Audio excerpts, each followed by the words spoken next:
नमस्कार। लक्ष्मण धारा education platform में आप सभी का स्वागत है। प्यारे साथियों, अपन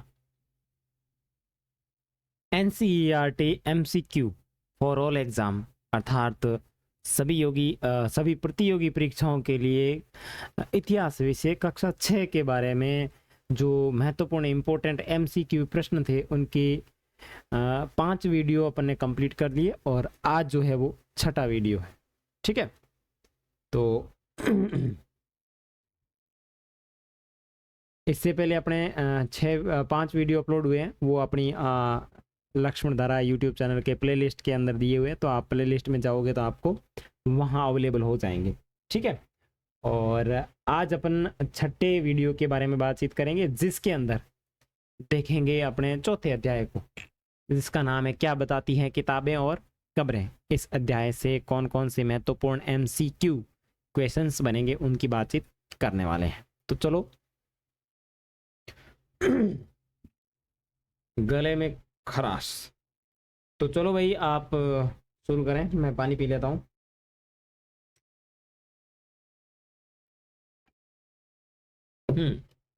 सबसे पहला प्रश्न कि वेद संख्या में 4 है, इनमें सबसे प्राचीन वेद निम्नलिखित में से कौन सा है।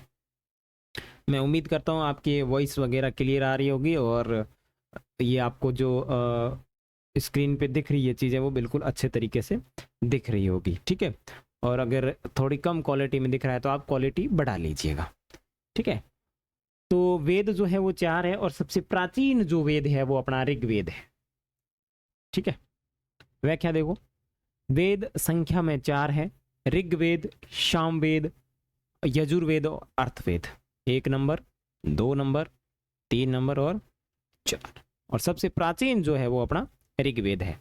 सबसे प्राचीन वेद ऋग्वेद है, जिसकी रचना लगभग 3500 वर्ष पूर्व। ऋग्वेद में 1000 से ज्यादा प्रार्थनाएं हैं। ऋग्वेद में सबसे अधिक क्या है? प्रार्थनाएं हैं, जिन्हें सूक्त कहा जाता है। प्रार्थनाओं को क्या कहा जाता है? सूक्त कहा जाता है। सूक्त का मतलब है अच्छी तरह से बोला गया। तो ध्यान रखना, ऋग्वेद के अंदर क्या है? प्रार्थना है, और इस प्रार्थना को कहा जाता है सूक्त। और सूक्त का मतलब होता है अच्छी तरह से बोला गया, अच्छी तरह से बोला गया। ठीक है, तो अच्छी तरह से बोला गया सूक्त का अर्थ होता है। ये सूक्त विभिन्न देवी देवताओं की स्तुति में रचे गए हैं, जैसे ओम भर्गो देव शरीमयी धियो यो न प्रचोदयात् ओम स्वाहा, इसको बोलते हैं स्तुति। ठीक है ना, तो देवी देवताओं को प्रसन्न करने के लिए या उन्हें खुश करने के लिए जो मंत्रोच्चारण है वो ऋग्वेद के अंदर देखने को मिलते हैं। इनमें 3 देवता बहुत महत्वपूर्ण है, और ऋग्वेद के अंदर 3 देवता जो महत्वपूर्ण है, अग्नि, इंद्र और सोम। अग्नि, इंद्र और सोम। अग्नि आग के देवता है, इंद्र युद्ध के देवता है, और सोम जो है वनस्पति के अधिपति, यानी सोम एक प्रकार का पौधा है। अब इसके बारे में अपन जब नोट्स विस्तृत रूप से देखेंगे तब बढ़िया अच्छी तरीके से देखेंगे, लेकिन एनसीईआरटी के अकॉर्डिंग अपन इतनी जानकारी देखेंगे। तो उम्मीद करता हूं आपको पहले प्रश्न की सारी जानकारियां अच्छे से क्लियर हो गई होगी। ठीक है, नेक्स्ट दूसरा प्रश्न। ओके भाई, चलो ऋग्वेद के संदर्भ में निम्नलिखित कथनों पर विचार कीजिए और कथन में से कौन सा सही है वो बताना है। तो सरो देखो, ऋग्वेद में सभी सूक्तों की रचना पुरुषों द्वारा की गई है। रचना पुरुष द्वारा की गई है? नहीं नहीं नहीं नहीं, ऋग्वेद की रचना है वो ऐसी पुरुष द्वारा ऐसा कोई विशेष नहीं लिखा हुआ है। पुरुषों ने की, ऐसा कोई व्यक्ति विशेष का नाम नहीं आता है ऋग्वेद के लिए। दूसरा, ऋग्वेद की भाषा प्राकृत संस्कृत या वैदिक संस्कृत कहलाती है। बिल्कुल, ये बात बिल्कुल सत्य है। ऋग्वेद का उच्चारण और श्रवण किया जाता है, जिन्हें किया जाता है, न कि उन्हें पढ़ा जाता है। ठीक है, तो दूसरा और तीसरा ऑप्शन राइट लगता है, इसका मतलब सी ऑप्शन जो है वो अपना राइट होगा। ठीक है, अब देखो इसकी व्याख्या देख लेते हैं, बड़ी अच्छी तरीके से समझ में आ जाएगा कि वैदिक प्रार्थनाओं की रचना ऋषियों द्वारा की गई थी। आचार्य विद्यार्थियों को इन्हें अक्षरों, शब्दों और वाक्यों में बांटकर सस्वर पाठ कंठस्थ करवाते थे। देखो, प्रार्थनाओं की रचना किसके द्वारा की गई? ऋषियों के द्वारा की गई, किसी पुरुष व्यक्ति के द्वारा, मतलब सामान्य व्यक्ति के द्वारा नहीं की गई। अधिकांश सूक्त के रचयिता सीखने और सिखाने वाले पुरुष थे। कुछ प्रार्थनाओं के रचना महिलाओं ने की थी। अतः कथन एक जो है वो बिल्कुल गलत है कि भाई इसके अंदर कोई व्यक्ति विशेष का नाम नहीं आता है। ठीक है, तो यहाँ विशेष रूप से ध्यान रखें कि महिलाओं ने भी इसका अंदर योगदान दिया, तो कथन एक जो है वो गलत है। ऋग्वेद की भाषा प्राक संस्कृत और वैदिक संस्कृत कहलाती है। तो ऋग्वेद की जो भाषा है वो प्राक संस्कृत है या फिर उसको वैदिक संस्कृत कहा जाता है। ठीक है, ये संस्कृत वर्तमान में स्कूलों में पढ़ाई जाने वाली संस्कृत से थोड़ी भिन्न हुआ करती थी। ऋग्वेद का उच्चारण और श्रवण किया जाता था, न कि उन्हें पढ़ा जाता था। जैसे कि मैं अभी पढ़ रहा हूँ तो ये एक नॉर्मल पढ़ना होता है, तो उनका क्या होता था, उच्चारण होता था और अच्छी तरीके से सुना जाता था। रचना के कई सदियों बाद इसे पहली बार लिखा गया और इसे छापने का काम तो लगभग 200 वर्ष पूर्व में ही हुआ है। जिन लोगों ने इन प्रार्थनाओं की रचना की वे कभी कभी खुद को आर्य कहते थे।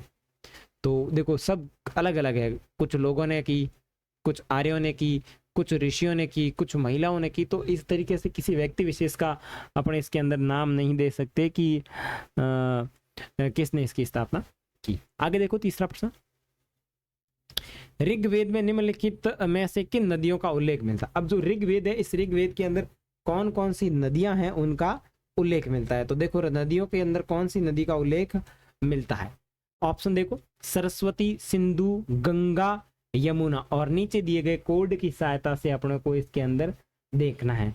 तो इसके अंदर जो ऑप्शन राइट होगा वो सी ऑप्शन राइट होगा, 3 और 4, यानी यमुना और व्यास का नाम मिलता है, बाकी नदियों का अपने इसके अंदर नाम नहीं मिलता है।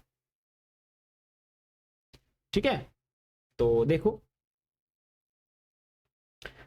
ऋग्वेद में सरस्वती,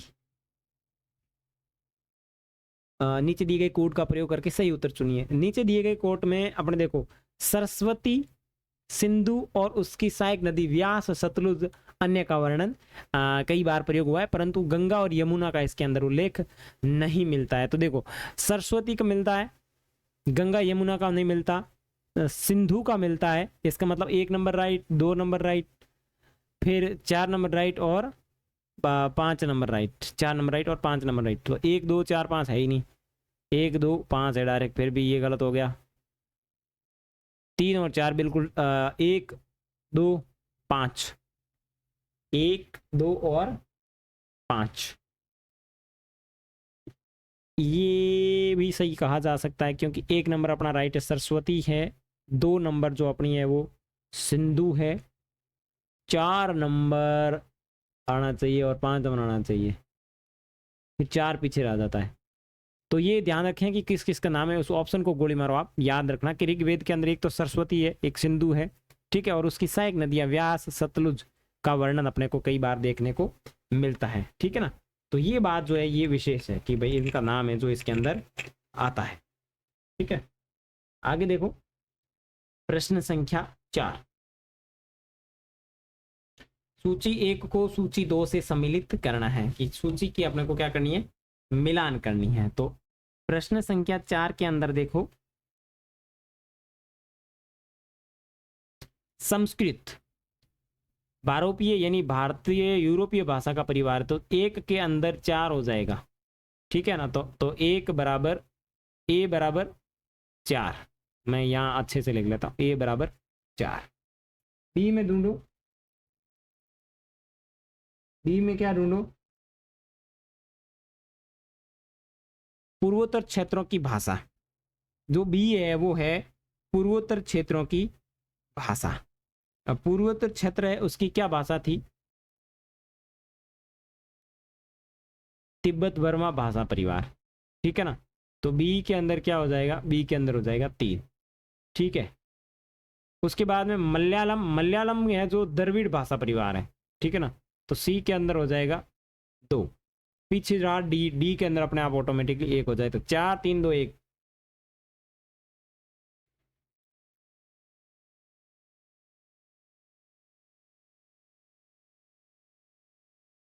4 3 2 1, इसका मतलब क्या ऑप्शन राइट है, 4 3 2 1, बी ऑप्शन राइट होता है। तो चौथे ऑप्शन का ऑप्शन क्या राइट हो जाएगा? बी ऑप्शन राइट हो जाएगा। समझ में आया? ओके, आगे देखो इसकी व्याख्या देख रहे तो संस्कृत भाषा में भारोपीय भाषा परिवार का हिस्सा मानी जाती है। जो संस्कृत भाषा है वो भारोपीय भाषा परिवार का हिस्सा मानी जाती है। भारत की कई भाषाएं जैसे असमिया, गुजराती, हिंदी, कश्मीरी और सिंधी एशियाई भाषाएं जैसे फारसी, यूरोप की बहुत सी भाषाएं जैसे अंग्रेजी, फारसी, जर्मन, यूनानी, इटालवी, स्पेनिश आदि जो भाषाएं वो इस परिवार से जुड़ी हुई है। इन्हें एक भाषा परिवार इसलिए कहा जाता है क्योंकि आरंभ में उनमें कई शब्द एक जैसे थे। उदाहरण के लिए मातृ संस्कृत में माँ, मातृ जो है वो संस्कृत भाषा में माँ हिंदी में और मदर अंग्रेजी में। तो ये एक तरीके से भाषा का रूपांतरण करके इसके अंदर प्रयोग किया गया। भारतीय उपमहाद्वीप में दूसरे भाषा परिवार की भाषाएं भी बोली जाती है। पूर्वोत्तर प्रदेशों में तिब्बत ब्रह्मा परिवार की भाषा बोली जाती है। तमिलनाडु, तेलुगु, कन्नड़ और मलयालम भाषाएं दो द्रविड़ परिवार की है। और जबकि झारखंड और मध्य प्रदेश के साथ कई हिस्सों में बोली जाने वाली भाषा जो है वो ऑस्ट्रो एशियाटिक परिवार से संबंध रखती है। ठीक है ना। नेक्स्ट पांचवा प्रश्न है, ऋग्वेद काल में काम के आधार पर वर्गीकृत दो समूह पुरोहित व राजा के संदर्भ में निम्नलिखित में से कौन सा कथन है वो सत्य बैठता है? तो इसमें जो कथन है वो कथन देखिए पहले। कथन, पहला कथन कहता है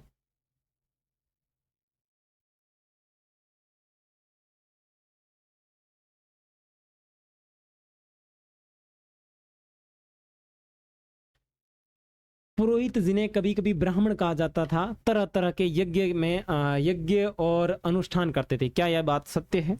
पांचवा प्रश्न देखो, क्या यह बात सत्य है? यस। पांचवा प्रश्न क्या है? ये पहला पहला कथन है वो सत्य है। और राजा महलों में रहते और शासन के लिए कर वसूलते थे। नहीं, ये राजा कभी कर वसूलने नहीं आया करते थे, तो वो अपने मंत्रियों से कर वसूलाया करते थे। तो ऑप्शन ए है वो राइट होगा। और व्याख्या देखो कि पुरोहितों को ही कभी कभी ब्राह्मण कहा जाता है और ये यज्ञ और अनुष्ठान करवाते थे। तो पहला ऑप्शन है वो बिल्कुल सही है। ऋग्वेदिक काल के राजा ना तो बड़ी राजधानियों में रहते थे, ना महलों में रहते थे, न इनके पास सेना थी, न ही ये कर वसूलते थे।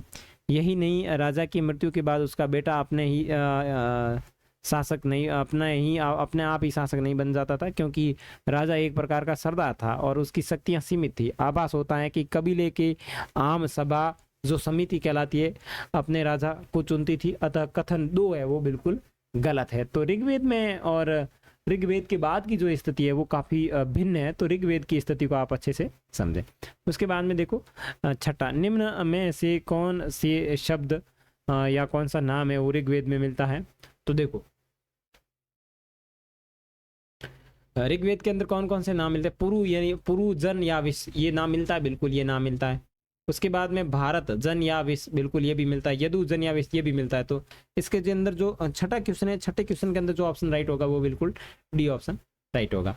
व्याख्या देखो, ऋग्वेद काल में जनता या पूरे समुदाय के लिए दो शब्द प्रयोग होते थे, जन या विश्व का प्रयोग होता था। वैश्य शब्द विश्व से ही निकला है। ऋग्वेद में विश्व जनों के नाम से मिलते हैं, इसलिए हम पुरुष जन, विश्व, भरत जन या विश्व, यदु जन या विश्व जैसे कई अलग अलग शब्दों का उल्लेख करते हैं। उसके बाद में सातवां प्रश्न देखो, आर्य लोग अपने विरोधियों को निम्नलिखित विकल्पों में से क्या कहते थे? आर्य लोग जो होते थे वो अपने जो विरोधी होते थे उन्हें क्या कहते थे? उन्हें दस्यु कहा जाता था। ठीक है, आर्य लोग अपने विरोधियों को दास या दस्यु कहते थे। अब आर्य लोग क्या करते थे? जो विरोधी होते थे उनसे लड़ाई आक्रमण करते थे। ठीक है, आक्रमण करने के बाद जो उनके विरोधी होते थे उनको बंदी बना देते थे, बांध देते थे। अब बंदी बनाया हुआ व्यक्ति क्या कहलाता था? बेचारा दास कहलाता था। तो दस्यु वे लोग थे जो यज्ञ नहीं करते थे और शायद दूसरी भाषाएं बोलते थे। तो ये देखो कितनी अच्छी भाषा कही है इसने कि आर्य लोग अपने विरोधियों को दस्यु या फिर दास कहते थे। ठीक है, और ये लोग यज्ञ नहीं करते थे और शायद ये लोग दूसरी भाषाएं भी बोलते थे। बाद में समय में ये जो दस्यु या दास शब्द है वो स्त्रीलिंग में प्रयुक्त हो गया और दासी बन गया। शब्द का मतलब गुलाम, और धीरे धीरे इस शब्द का मतलब गुलाम हो गया और उन्हें उनके मालिक की संपत्ति माना जाने लगा। जो भी काम मालिक चाहते थे उन्हें वो सब करना पड़ता था। तो इस प्रश्न को आप थोड़ा अच्छे से देखो क्योंकि ये इंपॉर्टेंट है। ठीक है।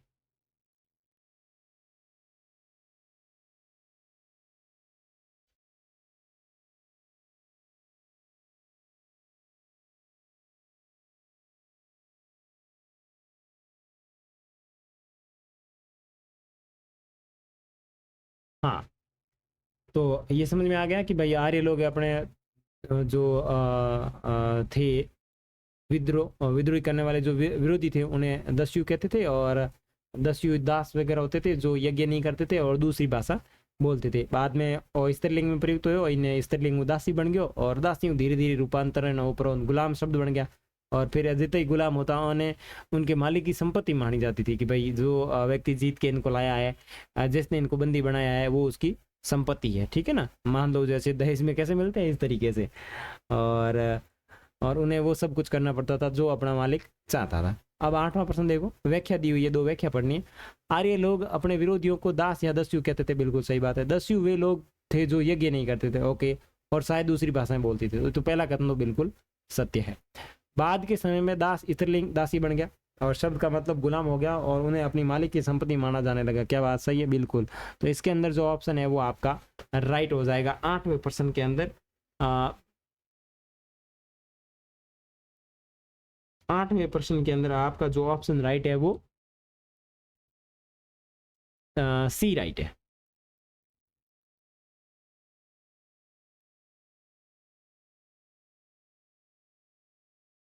और यहाँ पे कोई नई चीज आ चुकी है व्याख्या के अंदर।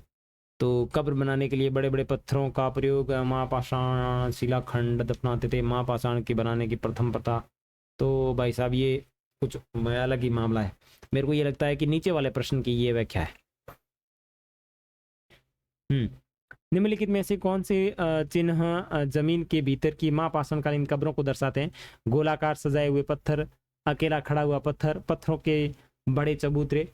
और जो 9वां प्रश्न है, 9वां प्रश्न के अंदर जो अपना ऑप्शन है वो बी ऑप्शन राइट है। कभी गोलाकार सजाए हुए पत्थर और कभी अकेला खड़ा हुआ पत्थर, ये एकमात्र उदाहरण है जो जमीन के अंदर की कब्रों को दर्शाते हैं।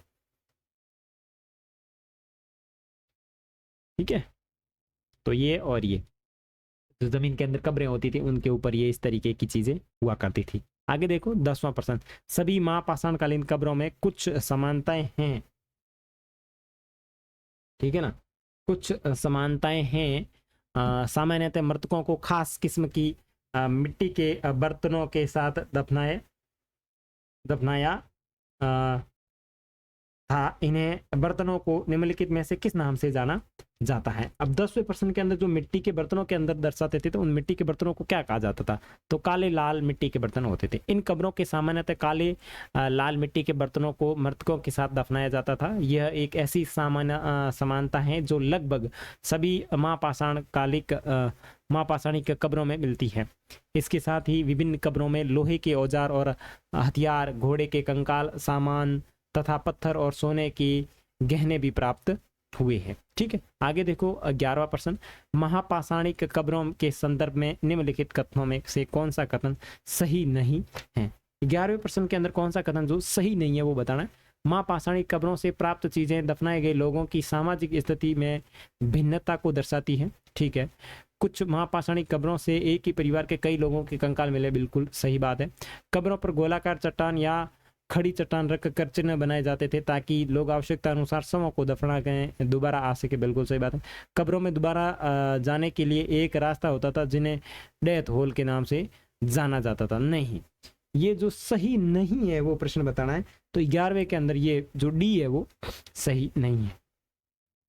ठीक है, अब इसके अंदर क्या चीज होती थी अपन देखते हैं, वो वापस व्याख्या में देखते हैं। देखो, ब्रह्मगिरी में एक व्यक्ति की कब्र से 33 सोने के मनके और शंख पाए गए, जबकि दूसरे कंकालों के पास सिर्फ कुछ मिट्टी के बर्तन ही पाए गए। इसका मतलब ये है कि सामाजिक स्थिति है वो अलग अलग थी, यानी कहीं लोग गरीब थे तो कहीं लोग अमीर थे। तो अमीर जो लोग हैं उनके पास में सोने के मनके मिले हैं, शंख मिले। अब अपने जैसा कोई फकीर आदमी है उसके पास तो क्या मिलेंगे? माटी वाला तो वही मिली और कहीं मिली। ठीक है, तो वो बात ही। कुछ कब्रों में एक ही परिवार के लोगों को एक ही स्थान पर अलग अलग समय दफनाया गया, इस प्रकार के साक्ष्य मिलते हैं। बाद में मरने वाले लोगों को परिवार के सदस्य के पहले से बनी कब्रों में लाकर दफनाया जाता था। कब्रों को पहचानने के लिए गोलाकार खड़े पत्थर लगा दिए जाते थे। कब्र के अंदर प्रवेश करने के लिए एक बड़ा रास्ता या बड़ा सुराख होता था जिसे पोर्ट होल कहा जाता था, न कि डेथ होल कहा जाता था। ये चीज ध्यान रखना ये चीज आपको यहाँ मरवा सकती है तो वहां पे भी डपोड़ डपोड़ बना सकती है एग्जाम के अंदर।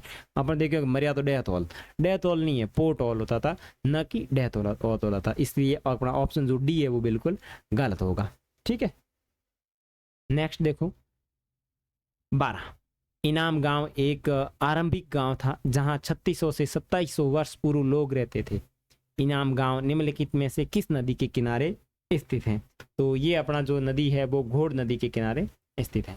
व्याख्या में देखो, इनाम गांव भीमा की सहायक नदी घोड़ नदी के किनारे स्थित है। कौन सी नदी? भीमा। कौन सी नदी? सहायक। घोड़ नदी के किनारे एक जगह पर स्थित है। इस जगह पर 3600 से 2700 वर्ष पूर्व लोग रहते थे। यहाँ से प्राप्त कब्रों से अनेक जानकारी मिलती है। यहाँ वयस्क लोगों को प्राय सीधा लिटाकर दफनाया जाता था तथा उनका सिर है वो उत्तर दिशा की ओर रखा जाता था। कई बार उन्हें घर के अंदर ही दफनाया जाता था। ऐसे बर्तन जिसमें शायद खाना और पानी वो भी साथ में दफनाए जाते थे और शव के पास में रखे जाते थे। सर्क संहिता निम्नलिखित में से किससे संबंधित है? तो सर्क संहिता जो है वो निम्नलिखित में से चिकित्सा से संबंधित है। ठीक है, तो 13वां प्रश्न है, उसके अंदर सी ऑप्शन है वो राइट है। आज से लगभग 2000 वर्ष पूर्व चरक नामक एक प्रसिद्ध वेद हुए थे। उन्होंने चिकित्सा शास्त्र पर सर्क संहिता नामक एक किताब लिखी। कौन थे? क्या नाम है? चरक वेद थे और ये चिकित्सा शास्त्र पर एक सर्क संहिता लिखी। वे कहते हैं कि मनुष्य के शरीर में 360 हड्डियां होती है जो आधुनिक शरीर रचना विज्ञान की 206 हड्डियों से काफी ज्यादा हैं।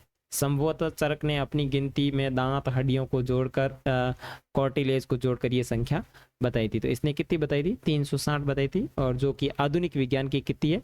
206 हैं। तो ये भी ध्यान रखें। आगे देखो, ऋग्वेद के संबंध में निम्नलिखित कथनों पर विचार करें, और ये सबसे पुराना वेद है।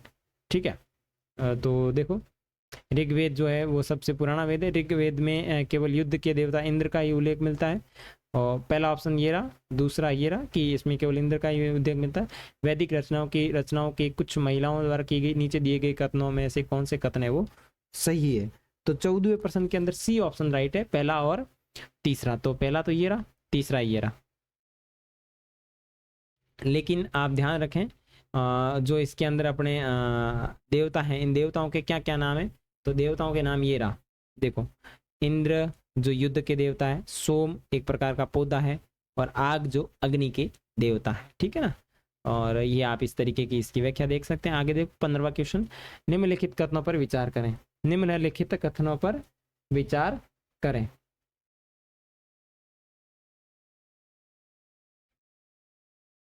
ऋग्वेदिक काल में लड़ाई केवल भूमि के लिए लड़ी जाती थी, और इस अवधि के दौरान नियमित सेना को बनाए रखा जाता था। नीचे दिए गए कोड में से सही विकल्प का चुनाव करें।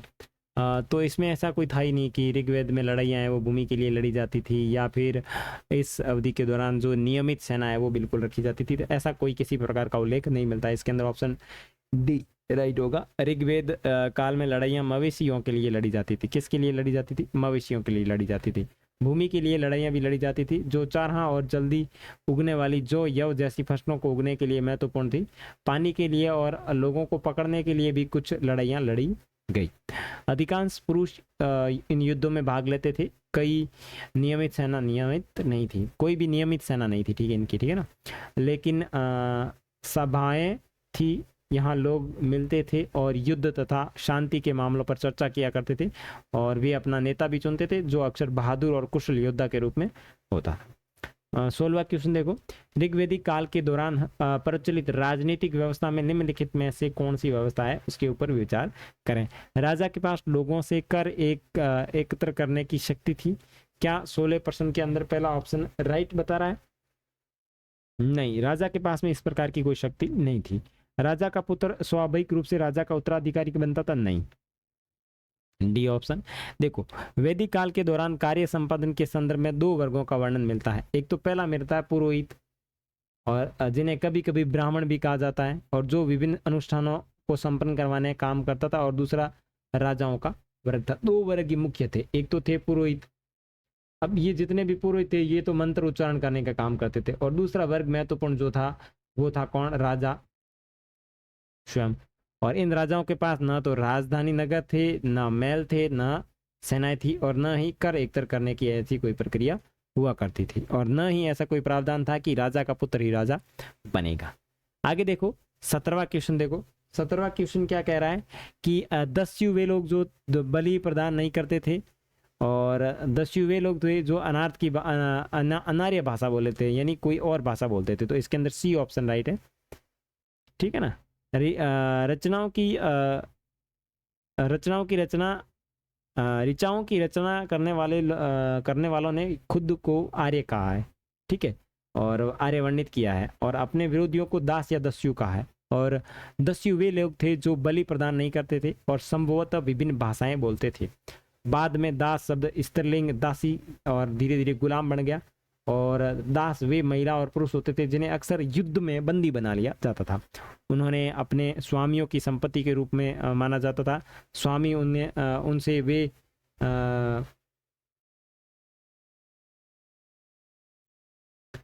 उनसे वे काम ले सकते थे जो वे चाहते थे, ठीक है। तो ये इस तरीके से उनके दासियों से संबंधित था। उसके बाद में देखो मेगालिथ स्वादान के बारे में निम्नलिखित पर विचार कीजिए। ये प्रथा 3000 साल पहले शुरू हुई थी। ये प्रथाएं दक्षिण भारत के दक्कन क्षेत्र तक सीमित थी, और उत्तर काली पॉलिशड मृदांड मेगालिथ समाधान स्थल में पाया गया। तो 18वां प्रश्न जो है उसका ऑप्शन राइट है, वो सी ऑप्शन राइट है, केवल एक। अब ये ऐसी कौन सी बड़ी बड़ी चीज आ गई, तो इसको पहले पढ़ते हैं क्या चीज है, क्योंकि मैंने भी अभी देखी है। देखो इन बड़े बड़े शिलाखंडों को मेगालिथ यानी शब्द के रूप में बड़े पत्थर के रूप में माना जाता है।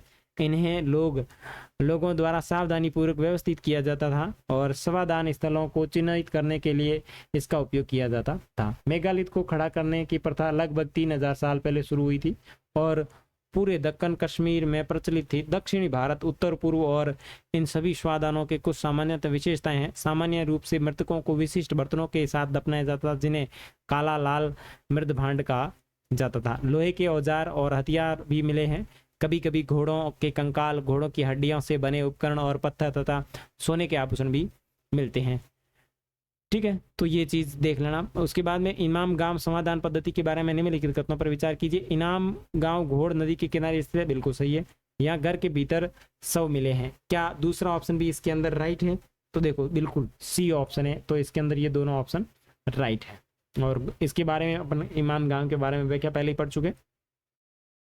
और चरक संहिता के बारे में देख लो। इसकी रचना प्रसिद्ध चिकित्सक चरक ने की थी। हाँ, और ये वो बताते हैं कि मानव शरीर में 360 हड्डियां होती हैं, तो इसके अंदर भी सी ऑप्शन राइट है। तो ये अपने थे चौथे अध्याय से संबंधित महत्वपूर्ण MCQ प्रश्न। आगे अपन 5वें अध्याय के महत्वपूर्ण MCQ प्रश्नों की बातचीत करेंगे। तब तक के लिए बाय बाय, मिलेंगे 5वें अध्याय में। तब तक के लिए आप सभी को जय हिंद, जय भारत। चैनल के ऊपर नए हैं तो प्लीज इसको सब्सक्राइब करके अपने दोस्तों के साथ शेयर करना नहीं भूलें।